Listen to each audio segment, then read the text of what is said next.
Precisamos confessar pecados para sermos perdoados. Muitos irmãos, eles têm essa crença equivocada. Eles afirmam categoricamente que precisamos ainda, na nova aliança, confessar os pecados a fim de sermos completamente perdoados. E eles, para poderem fundamentar essa crença, pegam lá em 1 João capítulo 1, versículo 9, que diz o seguinte: se confessarmos nossos pecados, Ele é fiel e justo para nos perdoar os pecados e nos purificar de toda injustiça. Eles pegam essa passagem a fim de poder provar para nós que é necessário ainda eu escrever todos os meus pecados, começar a enumerar um por um, confessá-los diante de Deus. Só aí eu poderei obter o perdão total dos meus pecados. Mas os irmãos não percebem que, tendo essa crença, acabam não dando o peso à obra da cruz. Por quê? Porque a obra da cruz, ela proporcionou para nós o perdão total dos nossos pecados, independentemente do nosso confessar ou não. Porque Jesus, quando ele foi colocado no Calvário, ele disse: está consumado. Por quê? Porque ele já tinha feito todo o sacrifício para sermos completamente perdoados. O que eu quero que tu entendas é que o perdão dos pecados não depende de você começar a contar um pecado, segundo pecado, terceiro pecado. Não. O perdão dos nossos pecados, ela é por meio de Jesus Cristo ter se entregado na cruz. Então, nós somos perdoados hoje completamente, não porque confessamos os nossos pecados, não porque eu falei, quando eu tinha 12 anos eu fiz aquilo, porque até é impossível pessoas confessarem os pecados. Então, se eles dizem que eu tenho que confessar os meus pecados, o que dizer então dos pecados que eu cometi com 5 anos, que já não me lembro? O que dizer então dos pecados que eu cometi quando eu tinha lá 3 anos, que já não me lembro? Aí eles dizem, quando esses pecados, uma vez você não se lembra mais, Deus não vai ter nenhum problema com isso. Não é assim que funciona. Deus, Ele não tem mais a ver com os nossos pecados, não porque esquecemos ou confessamos, nada a ver, mas porque alguém pagou por completo. E eu quero te explicar essa passagem muito rapidamente, porque 1 João capítulo 1, versículo 9, não foi escrito para os irmãos, não foi escrito para os crentes, não era para os convertidos que tinham nascido de novo, não. Essa passagem, João, ele dirigia para pessoas que eram antes de nascerem de novo, era antes de aceitarem Jesus como Senhor e Salvador, era antes de acessarem o sangue derramado no Calvário. Ele escreveu essa passagem para pessoas que ainda eram ímpias, a fim de poderem nascer de novo. Mas por que aqui ele fala confessar pecados?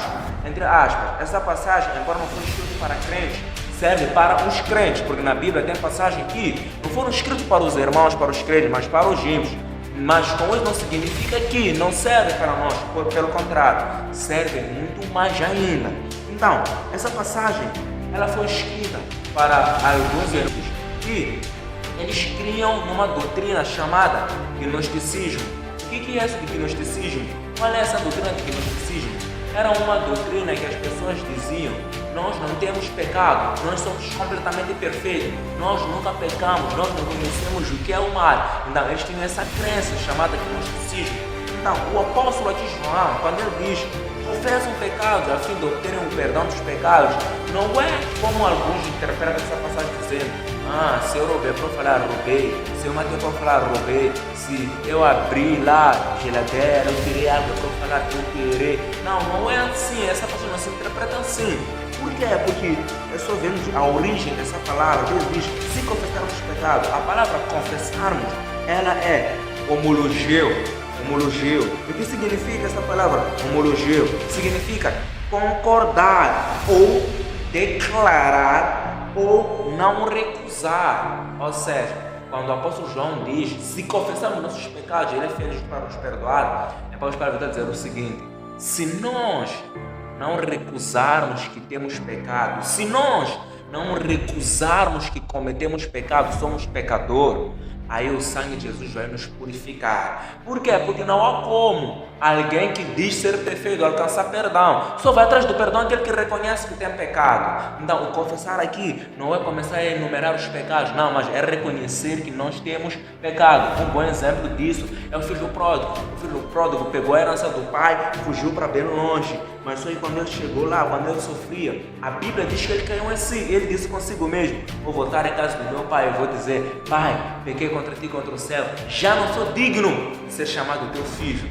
Então, quando ele voltou, o pai lhe abraçou, encheu de beijo e ele falou: pai, eu pequei contra ti e contra os céus, já não sou mais digno de ser chamado teu filho. Aí a Bíblia mostra que o pai fez uma festa para celebrar a vida dele. O que isso significa?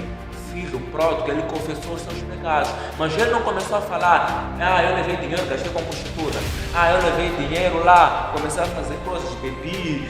Não falou nada disso, ele apenas disse: eu reconheço que eu pequei, certo? Ou seja, ele confessou os seus pecados. Então, se você tem essa crença de que precisamos confessar pecado um por um para sermos perdoados, isso falar não é a verdade.